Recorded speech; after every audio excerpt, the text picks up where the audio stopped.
చైతన్య రథం ప్రేక్షకులకు స్వాగతం, నమస్కారం. రంజాన్ సందర్భంగా ముస్లిం సోదర సోదరీమణులకు హృదయపూర్వక శుభాకాంక్షలు. అలాగే నేటి ప్రధాన వార్తలు. P4 public private peoples partnership అద్భుతమైన పథకం. ఈ సందర్భంగా ఒక విషయం గుర్తు చేసుకోవాలి. చంద్రబాబు నాయుడు గారు ముఖ్యమంత్రి అయిన తర్వాత బహుశా 3 నెలలు 4 నెలల తర్వాత అనుకుంటా కృష్ణా జిల్లా ఒక గ్రామానికి వెళ్ళాడు. ఆయనతో పాటు ఒక ప్రముఖ పారిశ్రామికవేత్త కూడా వెళ్ళారు. ఆ పారిశ్రామికవేత్త అదే ఊరు.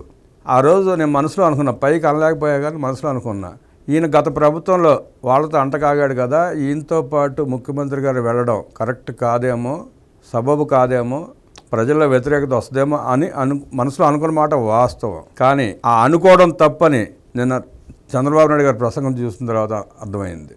అంటే మన ఆలోచనలు పరిమితికి లోబడి ఆలోచించుకుంటున్నాం. ఆయన ఆలోచనలు విశ్వవ్యాప్తంగా ఉంటాయి, ప్రజల కోసం ఉంటాయి, రాష్ట్ర అభివృద్ధి కోసం, రాష్ట్ర భవిష్యత్తు కోసం, ప్రజల సంక్షేమం కోసం ఉంటుంది. ఆయన అందుకోవటం మన వల్ల కాదు. కానప్పుడు ఆయన అడుగులో అడుగు వేసుకుంటా, ఆయన ఆలోచనలు సమర్థించుకుంటా, ఆయనతో పాటు నడవడమే మన కర్తవ్యం. మనమే కాదు, మనలాంటి కార్యకర్తలే కాదు, చాలామంది రాజకీయ నాయకులు, పారిశ్రామికవేత్తలు కూడా ఆయన ఆలోచనలు అందుకోలేని పరిస్థితిలోనే ఉన్నారు. చాలా కష్టం. చంద్రబాబు నాయుడు గారి ఆలోచనలు అందుకోవటం, ఆయనతో పాటు వేగంగా పరిగెత్తడం మానవ మాతృడి వల్ల కాదు. ఈ సందర్భంగా నిన్న ఉగాది పర్వదినాన ఆయన P4 పథకాన్ని స్టార్ట్ చేశారు.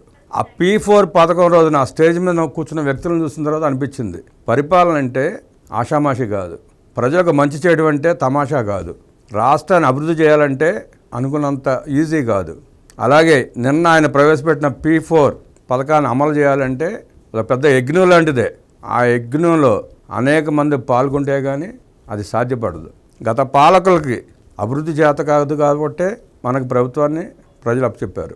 ఆ ప్రజల ఆకాంక్షని నిజం చేయడమే చంద్రబాబు గారి ఆలోచన విధానం. గత పాలకుల వల్ల పారిశ్రామికవేత్తలు ఇబ్బంది పడ్డ మాట వాస్తవమే. కొంతమంది మంచిగా ఉండే పనులు చేసినా అది వాళ్ళ సంస్థలను కాపాడుకోవడానికి, ఆ సంస్థలో పనిచేస్తున్న ఉద్యోగస్తులను కాపాడుకోవడానికి చేసే ప్రయత్నం తప్ప ఆనాటి పాలకులతో అంతకంటే మించి వాళ్ళకి ఏమీ లేదని, పరిపాలనా దక్షుడు ఉంటే వాళ్ళు కూడా మంచి వైపు అడుగులు వేస్తారనడానికి నిన్న P4 స్టేజ్ మీద ఆశీనుల వారిని చూస్తేనే అర్థమవుతుంది. ఆ స్టేజే ఒక ఉదాహరణ. పరిపాలనా దక్షుడు ఉంటే వాళ్ళు ఎలా స్పందిస్తారు, సైకో ఉంటే వాళ్ళు ఎలా ప్రవర్తిస్తారనే దానికి నిదర్శనమే నిన్న P4 సభావేదిక. ఇక నిన్నటి కార్యక్రమం జరిగిన వార్తలు చూద్దాం. సమాజమే దేవాలయం, ప్రజలే దేవుళ్ళు. ఇది అన్నగారు ఆ రోజు ఎందుకు అన్నారో, ఆయన నోటి నుంచి ఆ పదాలు ఎందుకు వచ్చినాయో కానీ అక్షర సత్యం. బాబుగారు ఆ దిశగానే అడుగులేస్తున్నారు. సమాజమే దేవాలయం, రాష్ట్రం ఒక దేవాలయం, రాష్ట్రంలో ప్రజలందరూ దేవుళ్ళే. ఆ దేవుళ్ళకి మనం మంచి చేస్తేనే భవిష్యత్ తరాలు మనం గుర్తుపెట్టుకుంటాయి, మన పార్టీని అక్కం చేర్చుకుంటాయి.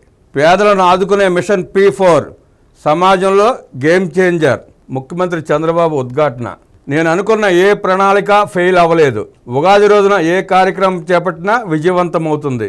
ఎన్టీఆర్ స్ఫూర్తితో 47 ఏళ్లుగా ప్రజాసేవలో ఉన్న నా జీవితం ప్రజలకు అంకితం. సుపరిపాలన, మంచి రాజకీయాలనే నమ్మాను. పని చేయడం తప్ప మరొకటి తెలియదు. P4 కార్యక్రమంలో పాల్గొన్న పారిశ్రామికవేత్తలను అభినందిస్తున్నా. పేదరికం రూపం ఆపడమే లక్ష్యంగా P4 కార్యక్రమం ప్రారంభం. లోగోను ఆవిష్కరించిన సీఎం, డిప్యూటీ సీఎం. 47 ఏళ్ల ప్రజాసేవ, ఇంకో 3 ఏళ్ళ 50 ఏళ్ళు పూర్తవుద్ది ఆయనకి. ప్రజాసేవలోకి ఆయన వచ్చి 50 ఏళ్ళు పూర్తవుతుంది. అంటే ఎమ్మెల్యే అయిన దగ్గర నుంచి ఆయన లెక్కేస్తున్నారు కానీ విద్యార్థి రాజకీయాల దశ నుండి లెక్కేసుకుంటే ఇప్పటికి 50 సంవత్సరాలు దాటిపోయి ఉంటాయి. భారతదేశ రాజకీయ చరిత్రలో ఏ రాజకీయ నాయకుడికి దక్కని గౌరవం ఆయనకి దక్కింది. ఇంత సుదీర్ఘ కాలం ప్రయాణం చేసిన రాజకీయ నాయకులు చాలా తక్కువ మంది ఉండుంటారు. ఆ తక్కువ మందిలో ఆయన ఒకరు. అసెంబ్లీ స్థాయి నుంచి జిల్లా స్థాయి, రాష్ట్ర స్థాయి, జాతీయ స్థాయి, అంతర్జాతీయ స్థాయి నాయకుడు అయ్యాడు అనేవాడు. ఎంతో కఠోర శ్రమ చేస్తేనే ఆయనకి అవకాశం దక్కింది. ఆషామాషికి ఏం రాలా. అనేక ఆటుపోట్లు ఎదుర్కొన్నాడు ఆయన కూడా. కేవలం ఆయన కష్టంతోనే, ఆయన శ్రమతోనే ఆయన ఈ స్థాయికి వచ్చారు. నా జీవిత ఆశయం పేదరికం లేని సమాజం. ఉగాది వేడుకల్లో ముఖ్యమంత్రి చంద్రబాబు. ప్రజల జీవితాల్లో ఉగాది వెలుగులు నింపాలి. గత ప్రభుత్వంలో అందరికీ అవమానాలే, ఇక వచ్చే 5 ఏళ్ళు అందరికీ రాజపూజ్యం. తుమ్మలపల్లి కళాక్షేత్రంలో నిర్వహించిన ఉగాది వేడుకల్లో పాల్గొన్న సీఎం. వివిధ రంగాల్లో సేవలు అందించిన వారికి కళారత్న ఉగాది అవార్డుల ప్రదానం. పండుగలు మన సంస్కృతిలో భాగం. సమాజ బాగు కోసం తపన పడే వ్యక్తి వెంకయ్యనాయుడు. ట్రస్ట్ నడపడం అంటే సాధారణ విషయం కాదు. స్వర్ణ భారత్ ట్రస్ట్ యువతలో స్ఫూర్తి నింపుతోంది. విలువలు లేని వారితో పోరాడుతున్నందుకు ఆవేదనగా ఉంది. స్వర్ణ భారత్ ట్రస్ట్ ఉగాది పంచ సంబరాల్లో ముఖ్యమంత్రి చంద్రబాబు. నిజం కూడా 50 ఏళ్ల సుదీర్ఘ రాజకీయ అనుభవం ఉన్న వ్యక్తి ఏ విలువలు లేని వాళ్ళతో మాటలు పడాల్సి రావడం, పోరాడటం చాలా బాధ కలిగించే విషయం. ఇది ప్రజలందరూ కూడా ఆలోచించాల్సిన సమయం కూడా. ఆయన ఉన్నత ఆశయాల కోసం, రాష్ట్ర అభివృద్ధి కోసం తపన పడుతూ ఉంటే సైకోల మాదిరి ప్రతి దానికి అడ్డం పడుతూ కులాలుగా, మతాలుగా, ప్రాంతాలుగా విడదీసే వాళ్ళని ఇంకా అభిమానించే వాళ్ళు ఉండటం రాష్ట్రం చేసుకున్న దురదృష్టం. కళ్ళు తెరవండి, మేల్కోండి. మీకోసమే రాష్ట్రం ప్రజలు. ఇక్కడ ప్రభుత్వం చూసేది ముఖ్యమంత్రి గారు చూసేది ఒకటే, రాష్ట్రం ప్రజలే. అక్కడ రెండో ఆలోచన ఉండదు ఆయనకి. ఒక వర్గానికో ఒక ప్రాంతానికో పనిచేయట్లేదు. ఆయన రాష్ట్రం కోసం అహర్నిశలు పనిచేస్తున్నారు. ఆయన సాధించే అభివృద్ధిలో మీకు భాగస్వామ్యం ఉంటుంది. మీ నాయకుడికి మళ్ళీ పరిపాలన చేయలే, ఆయన చేయబోడు కూడా. పేదల కోసం ఉగాది రోజు సీఎం చంద్రబాబు కీలక నిర్ణయం. 38 కోట్ల సహాయ నిధి ఫైలుపై సంతకం. 3456 మంది పేదలకు లబ్ధి. ఇప్పటి వరకు సీఎంఆర్ఎఫ్ ద్వారా 281 కోట్ల విడుదల. తెలుగు సంవత్సరాది తొలి రోజు ఉగాది సందర్భంగా పేదల జీవితాల్లో వెలుగు నింపేలా సీఎం చంద్రబాబు కీలక నిర్ణయం తీసుకున్నారు. పేదల ఆరోగ్య సంరక్షణకు సాయం అందించేలా, వైద్యం చేయించుకుని ఆర్థికంగా ఇబ్బందుల్లో ఉన్న పేద కుటుంబాలను ఆదుకునేందుకు సీఎం సహాయ నిధి సీఎంఆర్ఎఫ్ ఫైల్పై తెలుగు కొత్త సంవత్సరంలో తొలి సంతకం చేశారు. సీఎంఆర్ఎఫ్ ద్వారా 38 కోట్ల విడుదలకు ఆమోదం తెలిపారు. దీంతో 3456 మంది పేదలకు లబ్ధి కలుగుతుంది. కూటమి ప్రభుత్వం అధికారంలోకి వచ్చాక ముఖ్యమంత్రి సహాయ నిధి ద్వారా ఇప్పటి వరకు 23,418 మంది పేదలకు 281.38 కోట్లను ప్రభుత్వం అందించింది. ఐసీసీ చైర్మన్ జైషాతో కలిసి విశాఖలో ఐపీఎల్ మ్యాచ్ వీక్షించిన మంత్రి నారా లోకేష్. పేదలను ఆదుకునే మిషన్ P4 ఒక మహత్తర కార్యక్రమం. చరిత్ర సృష్టించే కార్యక్రమానికి శ్రీకారం చుట్టాం. ఉగాది పర్వదినం రోజున రాజధాని అమరావతిలో P4 కార్యక్రమాన్ని ప్రారంభించారు. పబ్లిక్ ప్రైవేట్ పీపుల్ పార్ట్నర్షిప్గా ఈ విధానాన్ని తీసుకొచ్చారు. తొలి దశలో దాదాపు 20 లక్షల మందికి లబ్ధి చేకూరేలా ప్రణాళికలు రూపొందించారు. వెలగపూడిలోని సచివాలయానికి సమీపంలో నిర్వహించిన ఈ కార్యక్రమానికి పలువురు పారిశ్రామికవేత్తలు, పెద్ద ఎత్తున ప్రజలు తరలి వచ్చారు. ఆర్థికంగా ఉన్నత స్థానాలకు ఎదిగిన వారు, కింద స్థాయిలో ఉన్న కుటుంబాలను దత్తత తీసుకునే ఆలోచనలతో ఈ కార్యక్రమానికి రూపకల్పన చేశారు. మార్గదర్శి బంగారు కుటుంబం నినాదంతో P4 కార్యక్రమానికి శ్రీకారం చుట్టారు. సాయం చేసేవారిని మార్గదర్శిగా, లబ్ధి పొందేవారిని బంగారు కుటుంబంగా వ్యవహరిస్తారు. ఇద్దరికి మధ్య ప్రభుత్వం సంధానకర్తగా ఉంటుంది. ఈ సందర్భంగా P4 కార్యక్రమం లోగోను డిప్యూటీ సీఎం పవన్ కళ్యాణ్తో కలిసి ఆవిష్కరించిన అనంతరం ప్రజలను ఉద్దేశించి సీఎం చంద్రబాబు ప్రసంగించారు. ఈ P4 సందర్భంగా నిన్న సుమారుగా 600 మంది పారిశ్రామికవేత్తలు, మార్గదర్శులు రావటం చాలా సంతోషకరం.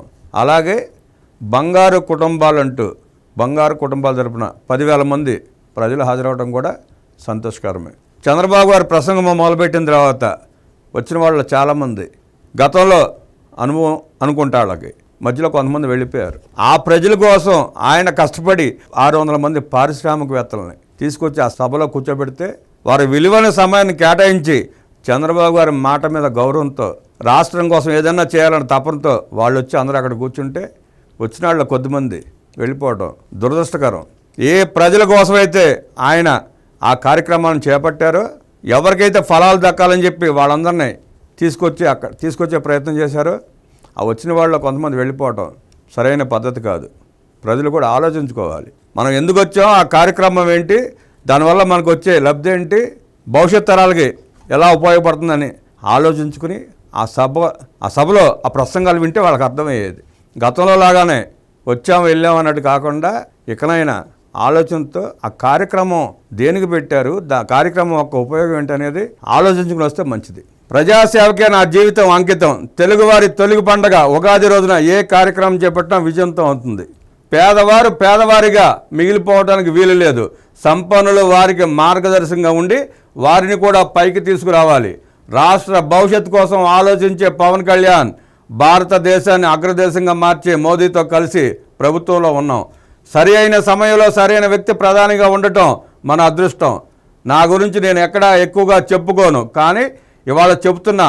1978లో నేను మొదటిసారి ఎమ్మెల్యే అయ్యాను. మరో 3 ఏళ్ళు ఉంటే నేను మొదటిసారి ఎమ్మెల్యే అయ్యి 50 ఏళ్ళు అవుతుంది. 5 దశాబ్దాలుగా నన్ను ఆదరిస్తున్న మీకే నా జీవితం అంకితం. 9 సార్లు ఎమ్మెల్యేగా, 4 సార్లు సీఎం అయ్యాను. 15 ఏళ్ళు ప్రతిపక్ష నేతగా, 30 ఏళ్ళు పార్టీ అధ్యక్షుడిగా ఉన్నా. దేశంలో ఎవ్వరికీ దక్కని గౌరవం నాకు దక్కింది. అది ఇచ్చింది ఈ రాష్ట్ర ప్రజానీకమే. నా ప్రస్థానం చూసుకుంటే గుండె ఉప్పొంగుతోందని సీఎం చంద్రబాబు భావోద్వేగంతో చెప్పారు. ఎన్టీఆర్ క్రమశిక్షణకు మారు పేరుతో పాటు పట్టుదల గల వ్యక్తి. అనుకున్నది సాధించే వరకు విశ్రమించరు. ఎన్టీఆర్ నీడలో కఠోర క్రమశిక్షణలో పెరిగాను. 47 ఏళ్లుగా ప్రజలే జీవితంగా బతుకుతున్నా. రాష్ట్రం బాగుండాలని నిత్యం ఆలోచించాను. ప్రజల జీవితాల్లో మార్పు రావాలని కోరుకున్నా. ప్రజల ఆశలు ఆశయాలు నెరవేర్చి నిజాయితీ అవినీతి రహిత పాలన అందించడమే నాకు తెలిసిన విషయాలు. సుపరిపాలన, మంచి రాజకీయాలని నమ్మాను. ప్రభుత్వ విధానాల వల్ల ప్రజల జీవితాల్లో మార్పులు రావాలని అనేక కార్యక్రమాలు తీసుకొచ్చాను. ప్రజల వద్దకే పాలన, జన్మభూమి, ఐటీ విప్లవాన్ని తెచ్చాను. పని తప్ప నాకు మరొకటి తెలియదు, మరో అలవాటు లేదు. నిద్ర లేవగానే ప్రజలకు ఏం చేస్తే వారి జీవితాల్లో మార్పు వస్తుందో ఆలోచిస్తాను. రాత్రి పడుకునేటప్పుడు ఈరోజు ఏం చేశాను, ఎంత మేలు జరిగిందని ఆలోచించి పడుకుంటా. నేను ఎప్పుడు తప్పు చేయలేదు, చేయను. నాకు కూడా ఒక కుటుంబం ఉంది. నా కుటుంబానికి రాజకీయాల ద్వారా జీవనోపాధి ఉండకూడదని ఆలోచించి హెరిటేజ్ సంస్థ పెట్టి నా కుటుంబ సభ్యులకు అప్పగించాను. వారు నా మీద ఆధారపడరు, నేనే వారి మీద ఆధారపడుతున్నా. కుటుంబానికి ఆర్థిక స్వావలంబన ఉంటే ధైర్యంగా ఉంటాం. ఆ ధైర్యమే నన్ను ఇప్పుడు నడిపిస్తోంది. నా సత్యమణి భువనేశ్వర్కి వ్యాపారాలు తెలియవు. వ్యాపారంలోకి నేను వెళ్ళనని చెప్పారు. నేను మంత్రిగా రాజకీయాల్లో ఉన్నా. నువ్వు వెళ్ళకుంటే ఇబ్బందులు వస్తాయని చెప్తే హెరిటేజ్ సంస్థ నిర్వహణ బాధ్యతలు తీసుకున్నారు. అప్పటికి లోకేష్ చిన్న వయసులో ఉండి చదువుకుంటున్నారని సీఎం చంద్రబాబు ఈ సందర్భంగా గుర్తు చేశారు. మేలైన నగరంగా అమరావతి. టీడీపీ కార్యకర్తలు చాలామంది ఇబ్బంది పడ్డారు, ప్రాణాలు కోల్పోయారు. నా కోసం జెండా మోసే కార్యకర్తలు చనిపోయారు. వారి పిల్లలు అనాథలు అయ్యారని ఆలోచించి ట్రస్ట్ ఏర్పాటు చేసి చదివించి ప్రయోజకులు చేశాం. దీంతో వారి జీవితాలు బాగుపడ్డాయి. స్కూల్కు వెళ్ళి వారితో గడిపాను. జీవితంలో ఏమవుతావు అని అడిగేవాడిని. మా నాన్నను చంపిన వారిని చంపిన తర్వాత ఏం చేయాలో ఆలోచిస్తామని చెప్పేవారు. చంపిన వారు వారి పాపాన వారు పోతారు, మీరు కూడా అదే పని చేస్తే జైలుకు వెళ్తారని చెప్పి చదివించాను. ఈరోజు బ్రహ్మాండంగా జీవితంలో సెటిల్ అయ్యారు. 1991లో మన తెలుగు బిడ్డ పివి నరసింహరావు సంస్కరణలు తెచ్చి దేశ దశ దిశ మార్చారు. ఎన్టీఆర్ సీఎం అయ్యాక మానవతా దృక్పథంతో పేదలకు సంక్షేమ కార్యక్రమాలు అందించేందుకు శ్రీకారం చుట్టారు. జాతీయ రహదారులు ఒక చిన్న ఆలోచన నుంచి వచ్చాయి. 2 కోట్ల జనాభా ఉన్న మలేషియా చిన్న దేశం. 8 వరుసల రహదారులు ఉన్నాయి. మన దేశం చాలా పెద్దది, మనకు హైవేలు లేవని నాటి ప్రధాని వాజ్పేయికి చెప్పా. ఎలా చేద్దామంటే నాకు వదిలిపెట్టమని చెప్పి తొలుత నెల్లూరు నుంచి చెన్నైకి రోడ్డు వేశాం. నేడు దేశంలో రహదారుల దశ మారింది. విద్యుత్, ఎయిర్పోర్ట్, టెలికమ్యూనికేషన్లో మార్పులు వచ్చాయి. ఒకప్పుడు ధనికులకే ఫోన్లు ఉండేవి. ఐటీ తీసుకొచ్చాక గ్రామాల్లో వ్యవసాయం చేసే రైతు కూలీల పిల్లలు నేడు విదేశాల ఉద్యోగాలు చేస్తున్నారు. అమరావతి కూడా ప్రపంచంలో మేటైన నగరంగా తయారవుతుందని సీఎం చంద్రబాబు ఈ సందర్భంగా అన్నారు. గాడి తప్పిన పాలనను గాడిన పెట్టాం. రాష్ట్రంలో గాడి తప్పిన పాలనను గాడిన పెట్టాం. నేను పవన్ కేంద్రం రాష్ట్రంపై శ్రద్ధ పెట్టి పునర్నిర్మాణమే ధ్యేయంగా ఎన్నో కార్యక్రమాలు చేస్తున్నాం. దీనివల్ల ఫలితాలు వస్తున్నాయి. గాడి తప్పిన అమరావతిని తిరిగి పట్టాలెక్కించాం. కేంద్రం చొరవతో పోలవరం 2027కే పూర్తి చేస్తాం. విశాఖకు రైల్వే జోన్ తెచ్చాం. విశాఖ ఉక్కు ఫ్యాక్టరీని ప్రైవేట్ పరం చేయకుండా కేంద్రం ఆర్థిక సాయం అందించింది. ఎన్నికల్లో కూటమిని 93% స్ట్రైక్ రేట్తో గెలిపించారు. మీరు గెలిపించిన సీట్లు రాష్ట్ర అభివృద్ధికి సంజీవనిగా పనిచేస్తున్నాయి. 1995లో ఐటీ గురించి మాట్లాడాను. ఇప్పుడు క్వాంటమ్ వ్యాలీ, ఏఐ గురించి మాట్లాడుతున్నా. ఇవి సంపద సృష్టించడానికి ఉపయోగపడతాయి. తెలుగు జాతి బాగుండాలనేది నా కోరిక. తెలుగుదేశం పార్టీ తెలుగు జాతి కోసం పుట్టిన పార్టీ అని సీఎం చంద్రబాబు స్పష్టం చేశారు. పేదల జీవితాలను ఒక దారికి తీసుకొచ్చే వరకు నా ప్రయత్నాన్ని వదిలిపెట్టను. ఆర్థిక సంస్కరణల తర్వాత ప్రభుత్వ ప్రైవేట్ భాగస్వామ్యం వచ్చింది. డ్వాక్రా సంఘాలు పెట్టి పొదుపు ఉద్యమం నేర్పించాను. మహిళలు ఇబ్బందులు పడకూడదని ఉచితంగా సిలిండర్లు అందించాను. ఇప్పుడు ఏడాదికి 3 గ్యాస్ సిలిండర్లు ఉచితంగా ఇస్తున్నాం. ఆడపిల్లలకు విద్యలో 33% రిజర్వేషన్లు తెచ్చాం. ఈరోజు ఆడబిడ్డల ఆదాయమే అధికంగా ఉంటుంది. ఆర్టీసీ బస్సుల్లో కండక్టర్లుగా అవకాశం కల్పించాం. అన్ని రంగాల్లో మహిళలు రాణిస్తున్నారని సీఎం చంద్రబాబు తెలిపారు.